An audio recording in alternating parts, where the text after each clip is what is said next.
یا جامع، سب کو جمع کرنے والا، جس شخص کے اعضاء یا احباب منتشر ہو گئے ہوں، یعنی کہ گھر کے افراد جن کی آپس میں نہیں بنتی، یا گھر میں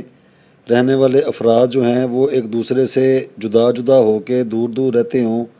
یا ایسے خاندان جن کے اندر ایسی پھوٹ پڑ گئی ہو جس سے وہ آپس میں کوئی رجوع نہ کریں اور مل بھی نہ رہے ہوں، تو وہ چاشت کے وقت غسل کر کے اور آسمان کی طرف منہ کر کے 10 مرتبہ یا جامع پڑھیں اور اپنی ایک شہادت والی انگلی جو ہے اس کو بند کر لیں۔ اسی طرح ہر 10 مرتبہ پڑھنے کے بعد شہادت والی انگلی کے ساتھ والی انگلی بند کر لیں، پھر 10 مرتبہ پڑھنے کے بعد پھر آگے والی، پھر 10 مرتبہ پڑھنے کے بعد پھر آگے والی، پھر 10 مرتبہ پڑھنے کے بعد اپنا انگوٹھا اس طرح بند کر کے پھر چھوٹی انگلی سے جو سب سے آخر والی چھوٹی انگلی ہوتی ہے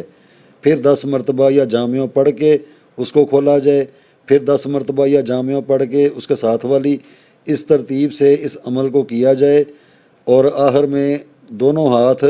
اپنے منہ پر پھیر لیے جائیں اور دعا کی جائے، تو انشاءاللہ تعالیٰ اس عمل کے ذریعے سے جو جدا جدا افراد رہتے ہیں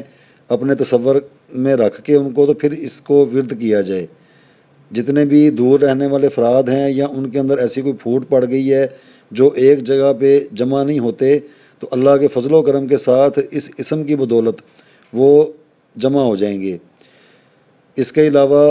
جائز محبت کے لیے بھی یا جامعوں کو پڑھنا بہت مفید ہے۔ جیسے میاں بیوی ہیں، ان کی آپس میں اتنی نہیں بنتی اور کسی نہ کسی بات سے پھر گھر کا جو ماحول ہے وہ خراب ہو جاتا ہے، تو یا جامعوں کو ورد کر کے اس کو پانی کے اوپر، ہر میٹھی چیز کے اوپر بھی دم کر کے تو اس کا استعمال کیا جائے۔ بعض اوقات اپنا ایسا کوئی عزیز فرد ہوتا ہے، جیسے مثال کے طور پہ میں نے دیکھا ہے، میں نے سنا ہے، بالکل یہ سنی سنائی باتیں نہیں ہیں، دیکھا بھی ہے کہ کچھ بچے ایسے ہوتے ہیں، خاص طور پہ لڑکے، وہ شادی کے بعد مطلب بدل جاتے ہیں، اپنے والدین کو چھوڑ دیتے ہیں، تو والدین کو چاہیے کھلے آسمان کے نیچے یا جامعوں کو پڑھ کے دعا مانگیں، تو اللہ کے فضل و کرم سے ان کا جو یہ بچھڑا پن ہے، ایک دوسرے سے جدا جدا رہنا، دور دور رہنا، یہ ٹھیک ہو جائے گا۔ یہ یا جامعوں کو ورد کرنے والا ایک چارٹ ہے، اس کو سمجھنے کے لیے اسی ویڈیو کے شروع میں ایک چھوٹا سا کلپ ہے، اس کو دیکھ لیں تو یہ سارا سمجھ میں آ جائے گا کہ کس دن میں کتنی مرتبہ اس کو ورد